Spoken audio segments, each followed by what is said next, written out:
Good evening and welcome to the Italian Impact Podcast.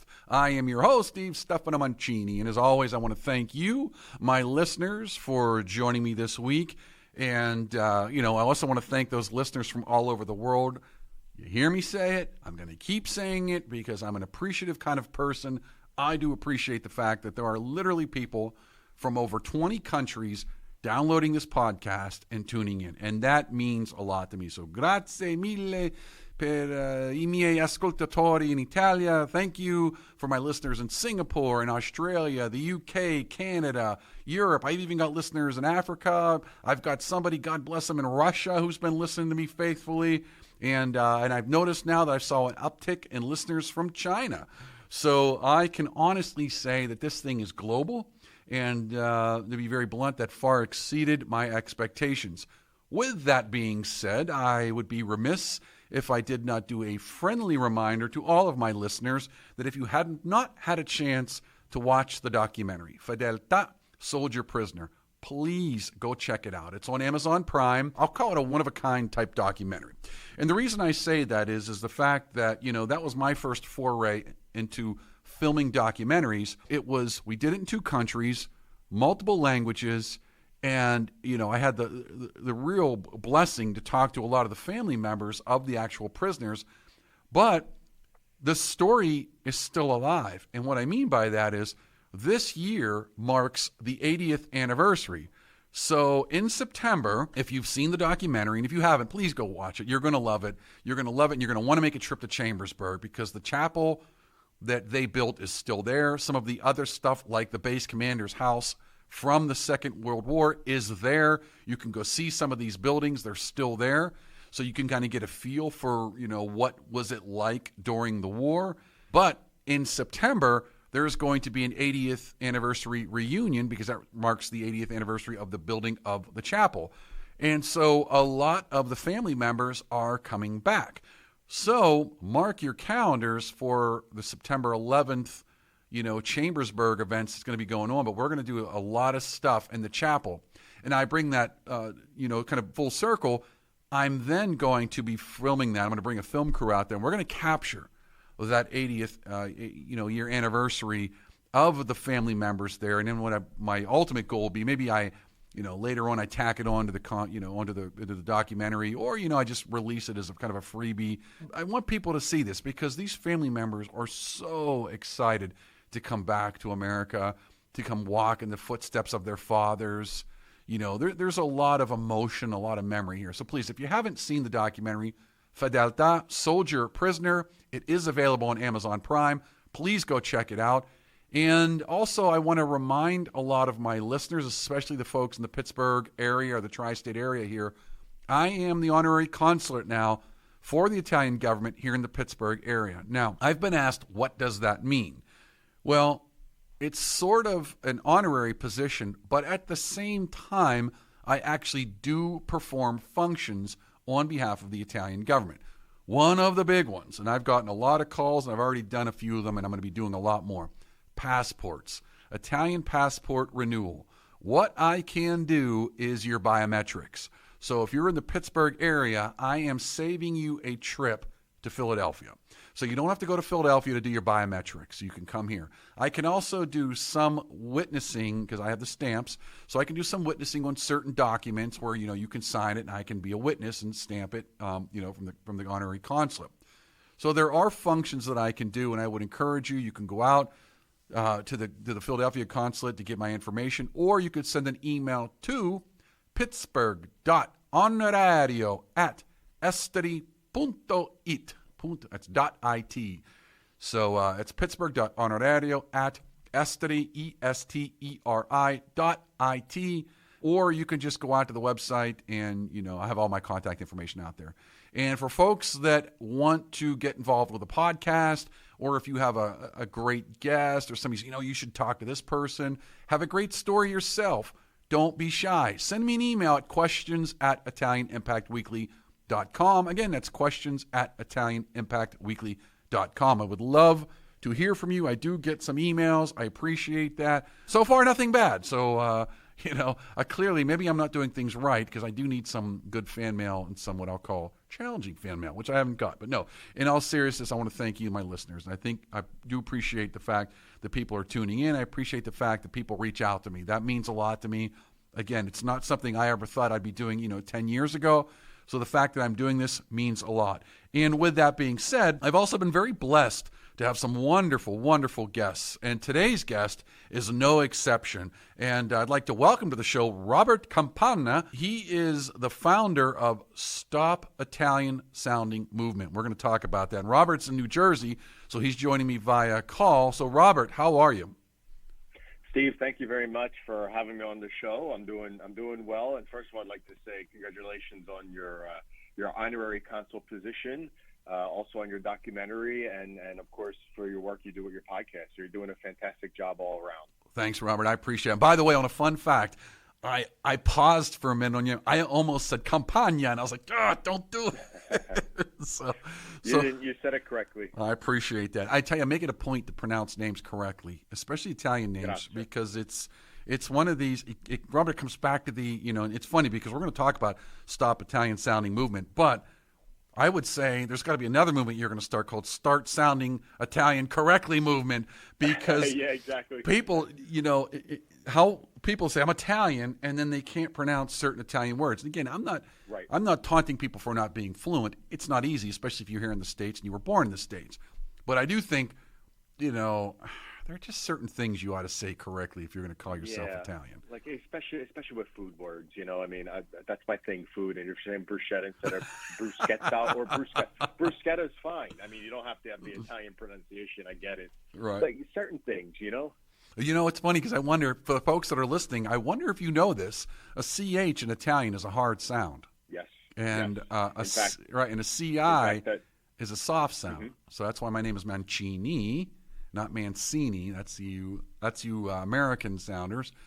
And CE is I think that's a che sound, and CH is a hard sound. So let's kind of talk. Let's kind of jump into that first. But we're going to talk about the Stop Italian Sounding Movement.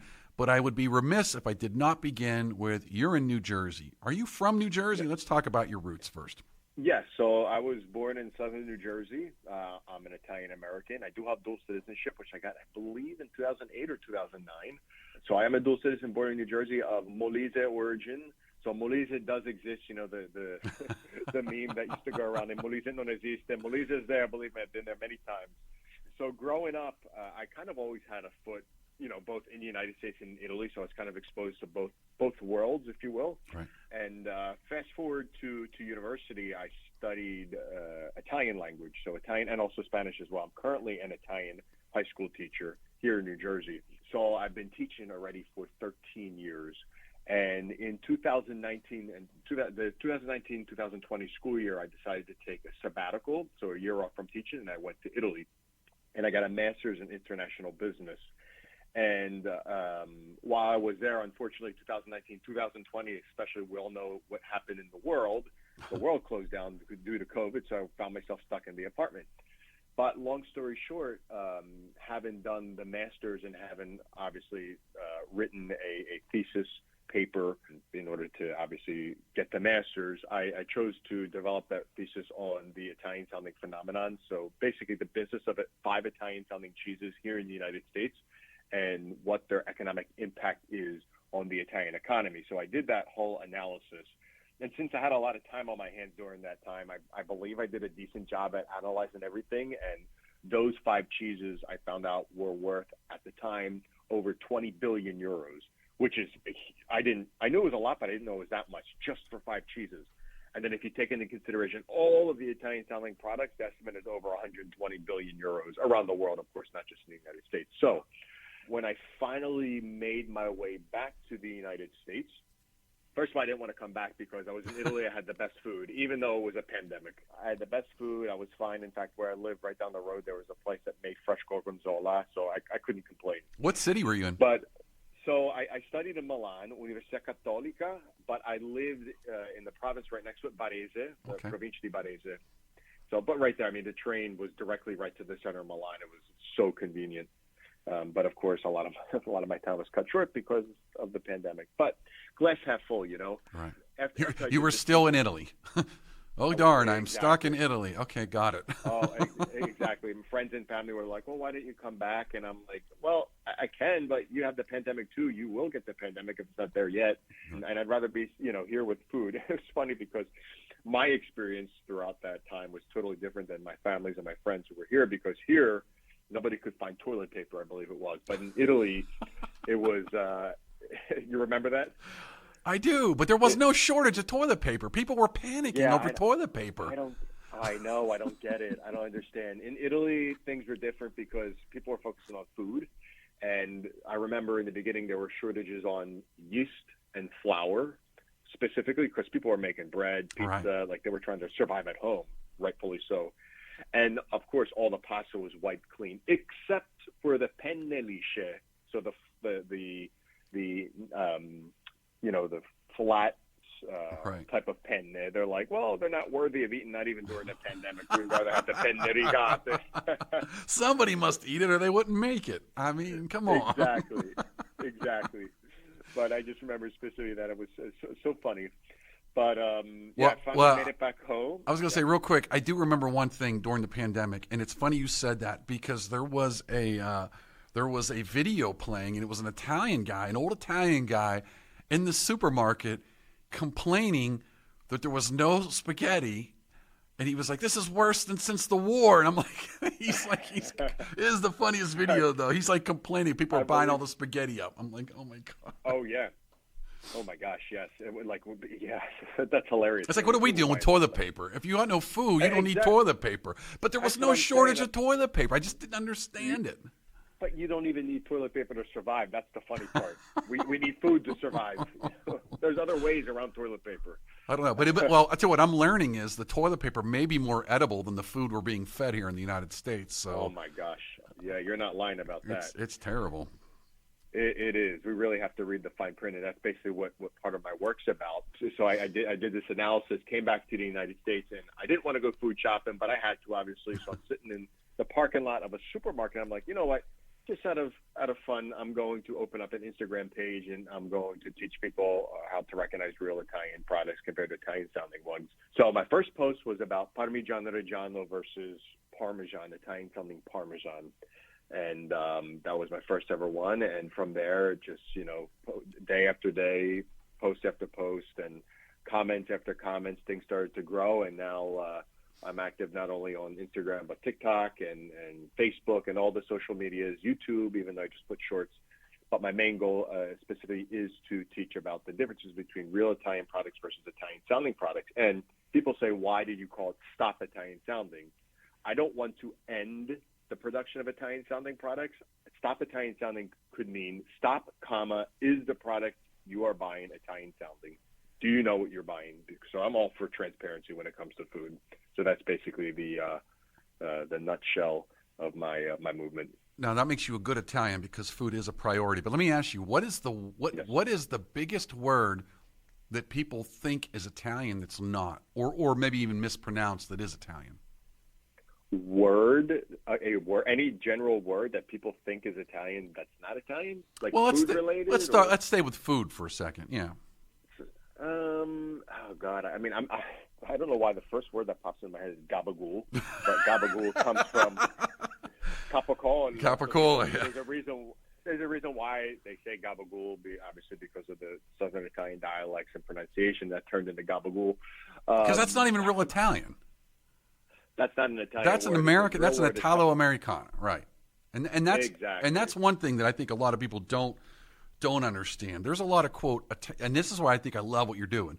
There's a lot of things that people think, oh, that's Italian. It's not Italian. It was more or less dialects of people that kind of morphed it when they came here to the States. So sometimes you might be hearing something. It's really a Jersey dialect or a Philly dialect or a New York dialect. It's not Italian, but you just automatically assume, well, a lot of Italians went this part of New York. They talk this way, so that's how Italians talk. Exactly. And I always like to point out, kind of like how you're doing, the differences between Italian cuisine and Italian American cuisine, or Italy and Italian American community. Like, they're two separate things, both 100% to be respected. obviously, because, the Italian American community came from, historically speaking, Italy, and kind of morphed into its own subculture, if you will. Like, I like to consider the Italian American community kind of like the 21st region of Italy, if you will. A lot of the things that community has contributed in terms of food, in terms of really everything. And so to be respected, but again, my work when it comes to food is to teach the differences between real Italian food and Italian-sounding food products. And there's nothing, you know what? And there's nothing wrong, to your point, with Italian versus Italo-Americano, because you just have to understand that this would be authentic still in Italy. But again, I've told this a few times on the show, and I don't like to usually repeat myself, but I'm going to repeat it. But again, it came to a conversation I had with somebody, and he made the comment that a lot of Italo-Americani are stuck in 100 years ago because they've been disconnected from Italy. And that's why, number one, they don't speak the language, which I'm not being mean about that, but the significance of that is because you don't speak the language, you don't pronounce the authentic Italian words correctly. At best, you pronounce them the way, it's kind of morphed here in the States.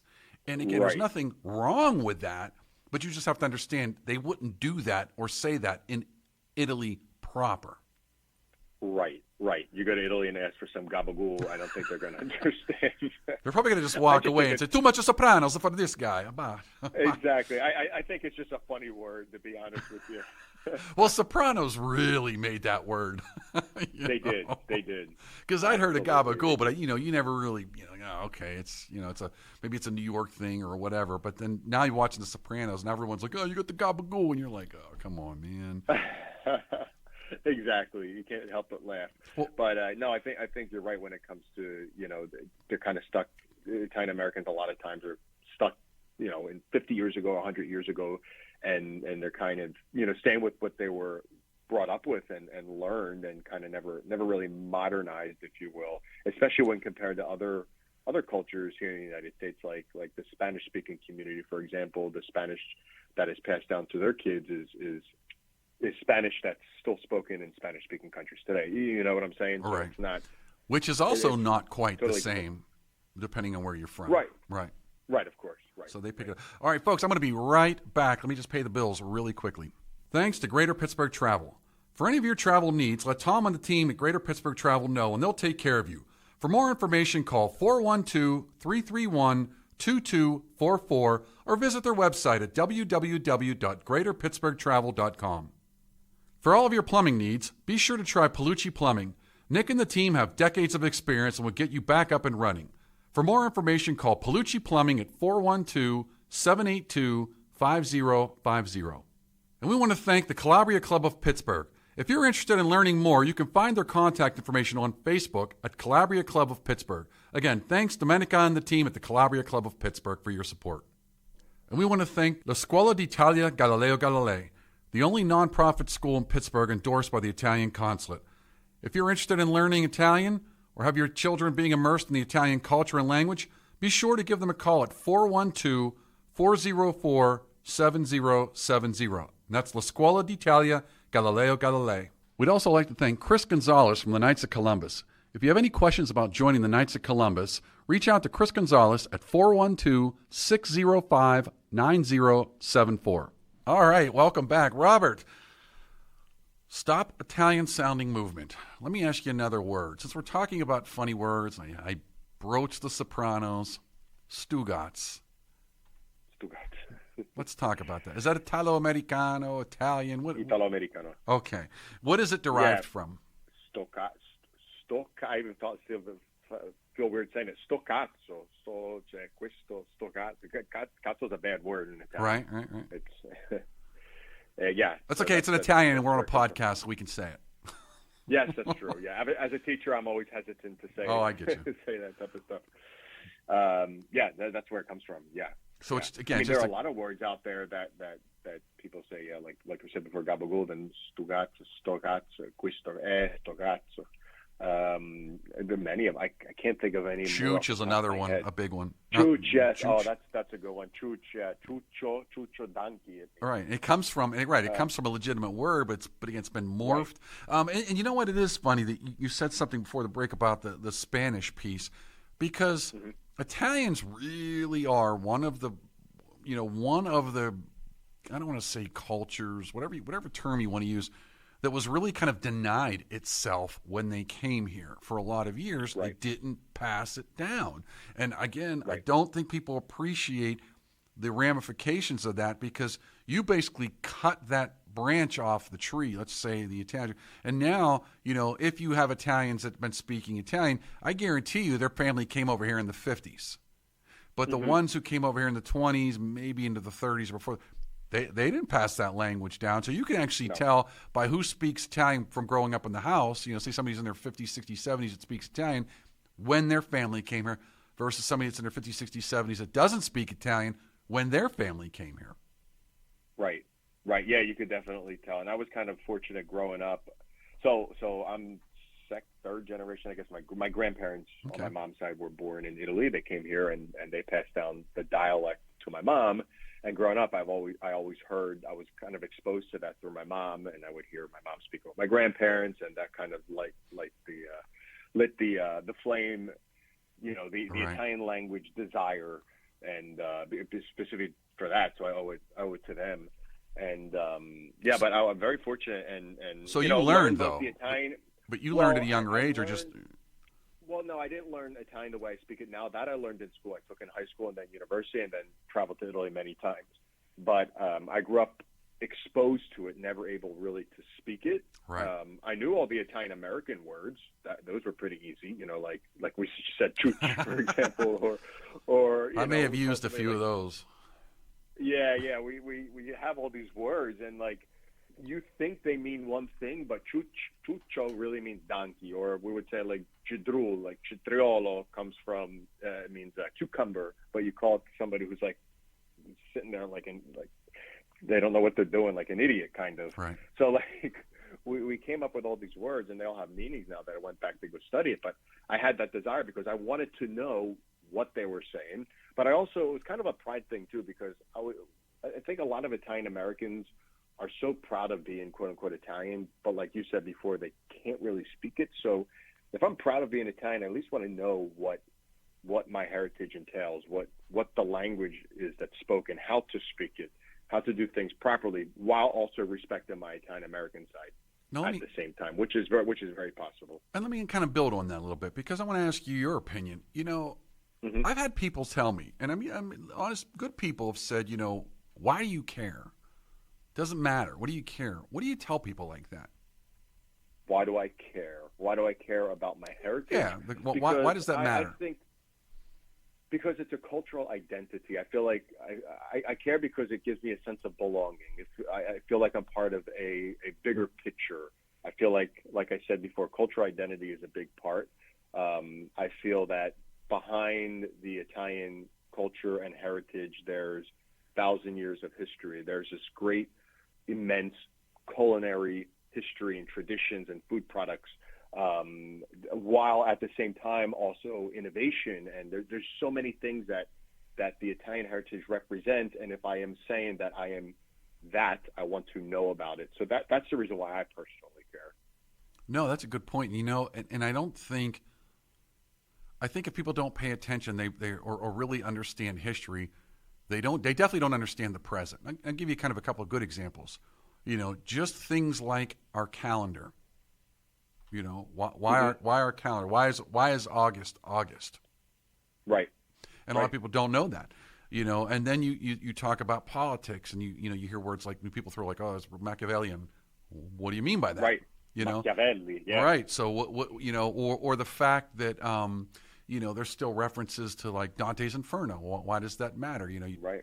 So there's all these kind of even today there's still what I'll call cultural references to things that trace their roots back to whether it's Italy or the Roman Empire that are Italian. I mean, we have absolutely the West traces its roots back to, to Rome. But at the same time, the Yes. Romans can then look at the Etruscans or the Greeks and say, well, we picked up from them. Well, sure you did. But nobody took that to the extreme that the Romans did. I mean, they conquered, quote, the West, and they owned it for probably 600-700 years. And then the irony is and people don't understand this, when Rome kind of fell, it wasn't in a day. It fell gradually and eventually it was gone. But a lot of people don't know this. A lot of the Germanic kings, they wanted to maintain Roman culture. Everyone saw, I want to be a Roman emperor. Like, they still admired that power and that glory and that history, even though they weren't technically Romans. So, and then what did you have for almost 1,000 years? You had the Holy Roman Empire, where you had these German kings. So to sit there and say that our culture isn't one of the most important ones ever, again, go pick up a book, people. You're going to find out Italians. Yes, no, go ahead.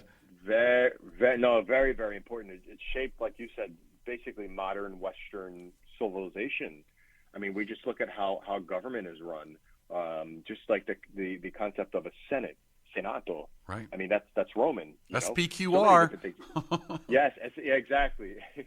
I like to say it means sono pazzi questi romani, but that's different. Senatus populoque Romanus. I think that's what it is. Pardon my poor Latin. I believe you're right, though. Yes. I mean, just simple. I mean, you still see that written throughout the city of Rome. Right. Yeah, but it's just fascinating what Rome represented in the past, but what it still represents for us in the future. And if you understand ancient Rome, you understand why we are the way we are today as a society. And that is extremely impactful.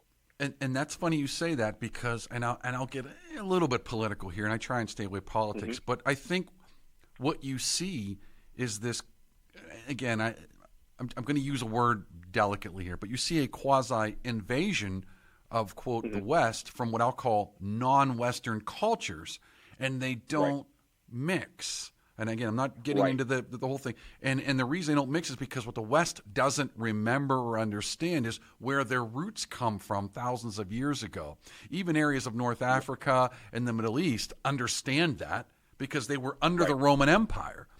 And, so what's happening is when you see this kind of clash of civilizations, to your point, when you really think about that, how we govern and behave traces its roots back to Rome. And then when you figure, even when the Spanish, whenever now years later, the Roman Empire has been gone, but you still have this desire, this conquest kind of mentality, which has always been humanity. It's not limited to Rome. But what did they do? They took the way they did things in Europe outwards, and they spread that. So even countries that are, quote, not in Europe have legacy traditions and culture from Europe, which, you guessed it, came ultimately from the Roman Empire. So I don't think people understand the impact that this thing had and still has to this day. Even, you mentioned Spanish. Where does Spanish come from? Yeah, I mean, So all these, where to Latin? So, even though the Romans had a lot of Greek in there, there was also, Latin, which was a derived language in and of itself in some ways. But, then when they fell, you have this empire that's far enough apart that you kind of come up, again, sounds familiar, right? You come up with different dialects. And eventually they morph into these, quote, other languages. But that's why when you learn Spanish, and this is why I'm terrified to learn Spanish because I don't know Italian well enough, I'm going to get so confused that, by God, those are the same words. That's right. And it's not by accident. Yeah, right. So. And it's very interesting when you compare both languages. There's some terms that are used in Spanish. I think of the word for beer, for example. In Spanish, they say cerveza, which is actually closer to the Latin word, whereas in Italian, the word is birra, which is a Germanic word. So it also goes to show you the external influence, linguistically speaking, that Italian had to bear compared to that of Spanish because of the barbaric invasion, let's just call it, which was a Germanic invasion, on the Italian peninsula. Obviously, they left their I'm thinking of their segno. I'm thinking their sign on the language. Yeah, their mark. Yeah, I don't know why I couldn't think of that in English. Yeah, it's late in the day. Sometimes this happens to me. Yeah, but so I guess we could both agree on the fact that ancient Rome and ancient Roman history is so important. So I guess the main question is, how do we make people see it the way we do? Like, we know it's important, but why doesn't everybody view it that way? Or how could we convince people that it's that important? Like, we should be learning from them, Right. you know? I mean, I don't expect you to have an answer, but I think it's something that we should all be kind of pondering. Robert, you asked a question. I'm going to have an answer. No, I'm just kidding. But I will throw one thing. But I will say one kind of funny thing to that point is, you know, I don't know if it's just society has changed so much that we're just so attention span challenged. I mean, we just can't. Right. You know, we can't even live properly now, yet alone reflect on the past. And I find distinction between reflect on and live in. But I do think we gotta learn our past, you know. And I'm going to promote. Yes. This is a shameless plug for the documentary, but it's an important one because there is a point where Carlo Borghetti, he's a consigliere in the Regione di Lombardia, and he makes the comment about that. He specifically says we have to understand our past so we know our present, like why we're here, where we're at, and then when we grasp that, we know what is possible. And I think when we keep cutting off people's past, the danger there is then I can redefine you. I can make you what I want you to be. And that's why there's such this attack on the past, whether it's American past, whether it's the Italian past, whatever, because once it's gone, then who are you? That's right. That's right. And I think that goes back to your original question, like, why do I care about my Italian heritage? And I think I care for the reason that you just said. I didn't know how to articulate it like you, but I think that's one of the main reasons why. You know, like it has taught me about myself. It's taught me about our modern society that we live in today, and it's something that one should be proud of. You know. Right. Well, no, I'll tell you real quick. You know, since I kind of went on what I'm going to call it a journey, and started, you know, like to study the language, study the culture, going back to Italy a bunch of times. You know, found relatives in Italy. It's changed me as a person. Like, I can honestly tell you, I am not the same person I was 10 years ago for a lot of reasons. But this was part of it because I think you nailed it. You know, understanding your culture and where you came from, it really does create like, hey, I'm a part of something, you know, whereas you're just on your own island. You do feel like you're part of something. And I do think that helped me as a person. But I want to have a kind of a fun, quick, you know, we got a few minutes left, but I want to ask something. You said 5 cheeses. What are they? I'm dying to know now. The five cheeses that I analyzed. Certo. So I analyzed, of course. Voglio sapere. Certo, adesso te lo dico. The Parmesan versus Parmigiano Reggiano. I analyzed Gorgonzola, so Gorgonzola real versus Italian sounding. Romano, which is the Italian sounding version of Pecorino Romano. Ricotta, which technically isn't a cheese, but I still analyzed it. And mozzarella. So I found that those 5 cheeses, those 5 Italian-sounding cheeses, represent, I believe it was about 92-ish% of the available quote-unquote Italian cheeses in the United States, which means that only 8% were real Italian. Wow. Which is mind-boggling. And I remember specifically going through all the databases and, oh my gosh, and just crunching these numbers. And when I got that, I was like, is that real? And I guess it is, because if we look at, most of the United States doesn't have access to these Italian products like we do on the East Coast. Like, if you think like the central states, where are you going to go get Parmigiano Reggiano or Gorgonzola, the real deal? Very difficult. But so you're telling me that Velveeta is not a real cheese? No. But it comes in a can. It comes in a can. Oh my gosh! And then the fact, it's oh my god! I gotta behave. I'm not gonna lie, because I do like Velveeta on crackers. But you're right; it's not real cheese. That's right. Yeah, I know. You like. Listen, people can like whatever they like. Obviously, that's so toxic, buddy. It is so toxic. It is toxic. I'm for transparency. That's all. You know. But you know, you did say one thing. You said mozzarella. Voglio domandarti qualcosa o chiederti qualcosa. Qual è la differenza tra buffalo mozzarella e mozzarella? Mozzarella di bufala comes from a buffalo. Literally. Buffalo Okay, so it literally does come from buffalo. Okay. Yes, and in fact, if you try that type of mozzarella, it has more of the word I'm looking for, a very strong taste, a very distinct taste compared to that of a fior di latte, which we call colloquially mozzarella. which comes from a cow. So there's a big difference between the two. And yeah, I mean, I personally love them both, but I like all cheeses, so it's easy for me to like cheese. Well, I love every time I'm in, especially Rome, and I get the buffalo mozzarella e prosciutto crudo. So I love that. They put the raw prosciutto and the mozzarella on the plate, and I mean that is just delicious. Simple. So it's all about simple food, high quality ingredients, and like a good piece of bread, a glass of wine, and I'm good. That's it. I'm good. You don't have to cook for 12 hours. That's right. In fact, I was told that a good recipe shouldn't have more than 5 ingredients in it.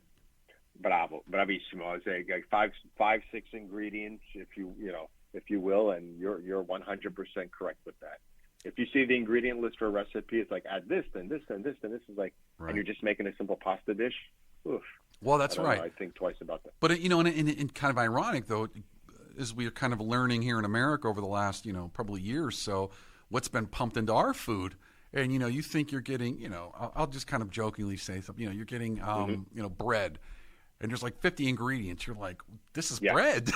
It's like flour, water, eggs, yeast, whatever. I mean, what do you put in bread? So, yeah, I mean, there should be only like 4 ingredients. Really. Right. It's bread. All right, Robert. I just want to thank you again, buddy. I appreciate you taking time out because I know you're busy because you're out there trying all these freaking cheeses. What the heck?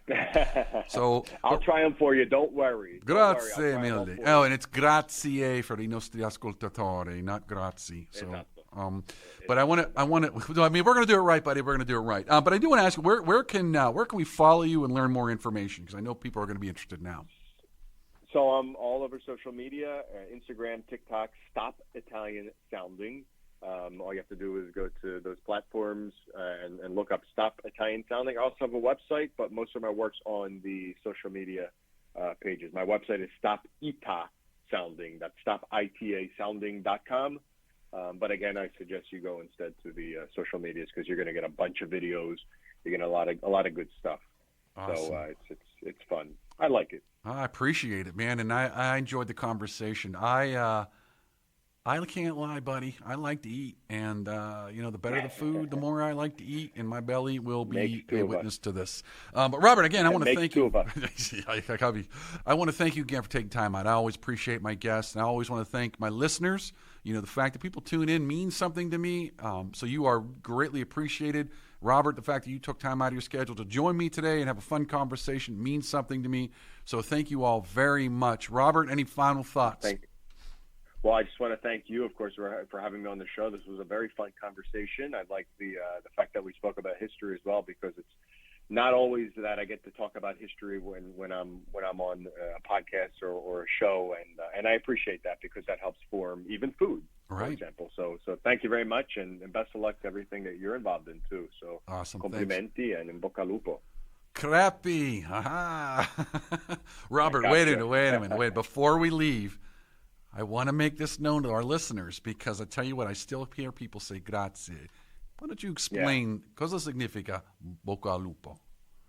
Allora, in bocca al lupo is kind of like, first of all, it literally means in the mouth of the wolf, but it's similar to the English expression go break a leg. We don't want them really to break a leg.